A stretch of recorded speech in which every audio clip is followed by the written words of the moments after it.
Breaking news, sa loob ng 25 minutes, nakapagsagawa ng 24 airstrike ang puwersa ng India sa Pakistan.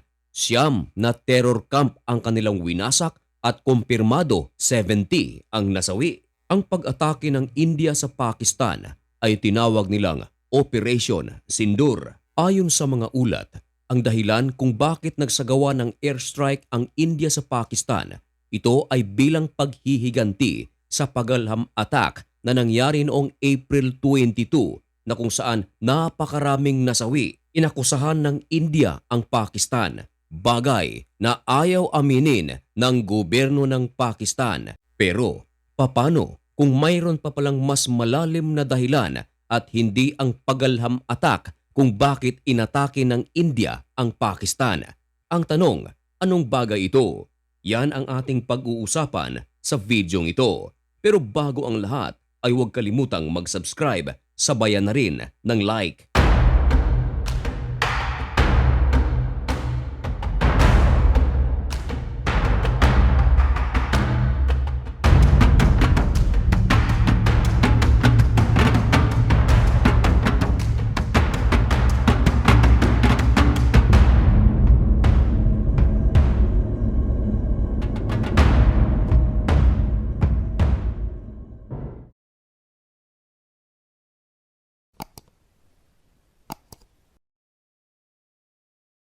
Maligayang pagbabalik mga kaibigan.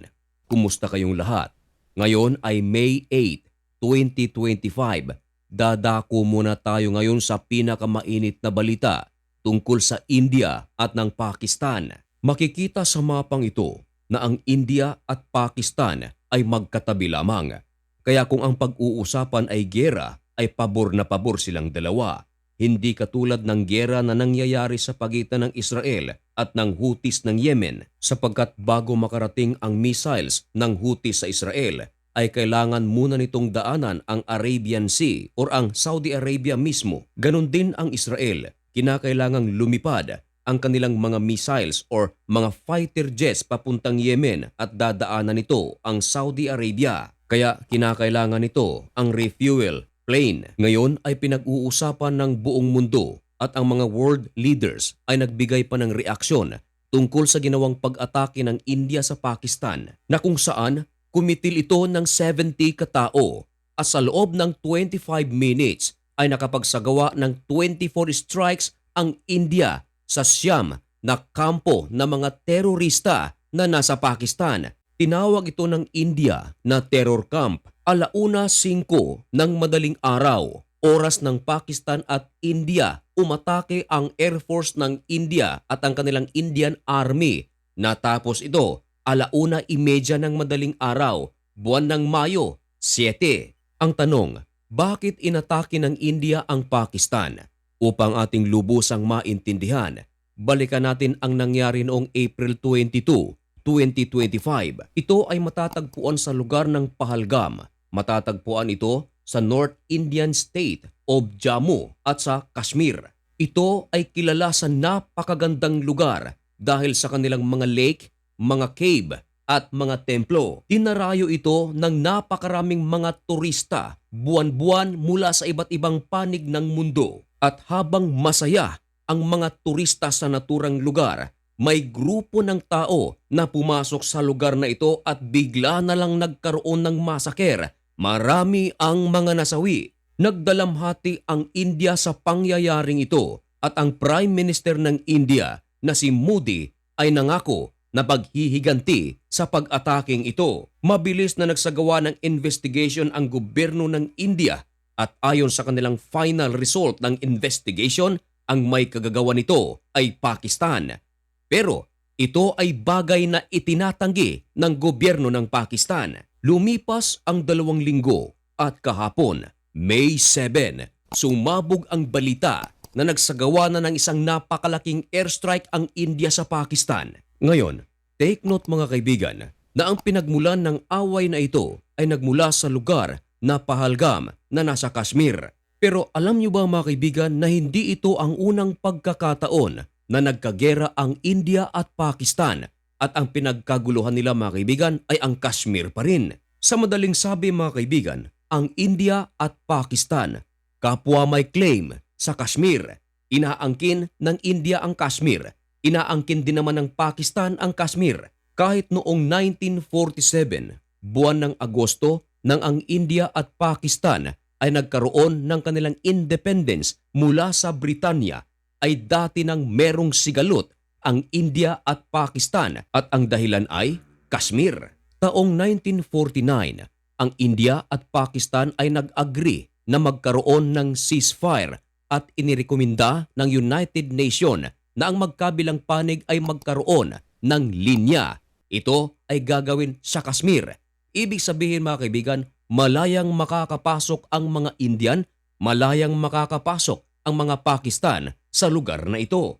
Taong 1965, muling nagkagera ang India at Pakistan at ang muling dahilan ay Kashmir. Lumipas ang maraming taon, bahagyang nagkaayos ang Pakistan at India. Pero pagsapit ng taong 1999, muling nagkagera ang India at Pakistan. Ang punot dulo ng kanilang gera walang iba kundi ang Kashmir pa rin, sapagkat ang India at Pakistan ay kapwa inaangkin ng buo ang Kashmir. Ngayon, balikan natin ang nangyari sa Pahalgam balikan natin ang nangyari sa Pahalgam, April 22, 2025. Take note, ang Pahalgam ay nasa Kashmir. Maraming mga turista ang nakakapasok sa lugar na ito, both Indian and Pakistan. At dahil madali lang makapasok mga kaibigan ang mga Pakistani sa lugar na ito ang itinuturong dahilan ng India na sinamantala ito ng Pakistan upang magsagawa ng pag-atake sa lugar na ito. Tinawag ito ng India na massacre. Napakaraming nasawi nito mga kaibigan, kahit ang iba't ibang world leaders ay nagbigay ng pakikiramay at nangako ang Prime Minister ng India na si Narendra Modi na bibigyan ng hustisya ang mga nasawi sa naturang pag-atake. Kaya ayon sa mga eksperto, ang punot dulo ng gera ngayon sa pagitan ng Pakistan at India ay agawan pa rin ng teritoryo. Lubha itong delikado mga kaibigan sapagat ang India at Pakistan ay kapwa mga nuclear power. At maliban pa riyan mga kaibigan ay nakakaladkad ang mga pangalan ng mga bansang superpower sapagkat ang India kaalyado nito ang Israel, isa ring nuclear power country, ang United States of America, maging ang UK at ganun din ang Pakistan. Alam nyo naman siguro mga kaibigan na ang China ay sumusuporta sa Pakistan, ganun din ang Russia. Nagsalita na ang kampo ng Israel sa pamamagitan ng ambassador nito na nasa India. Ayon sa kanila, we stand with India. Ngayon, sa ginawang pag-atake ng India sa Pakistan, sumagot na ang Pakistan. Ayon sa Pakistan, marami sa tira ng India ay kanilang na-intercept at nangako sila na magsasagawa ng paghiganti.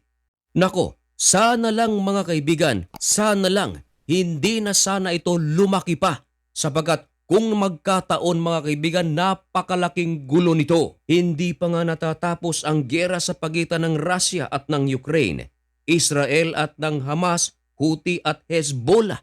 Ito na naman. At ang mga update sa sitwasyon sa pagitan ng India at Pakistan ay isa sa ating mga tututukan dito lang sa channel na ito.